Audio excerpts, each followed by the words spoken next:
dopo un temporale, dopo i giorni del pianto, adesso si apre il cuore.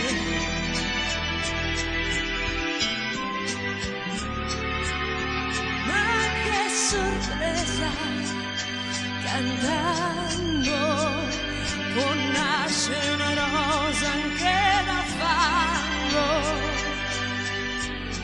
Nei deserti più assolati o negli eterni inverni. Ma che sorpresa, una rosa, ma che sorpresa. Io vivo di accenti, di presentimenti profumi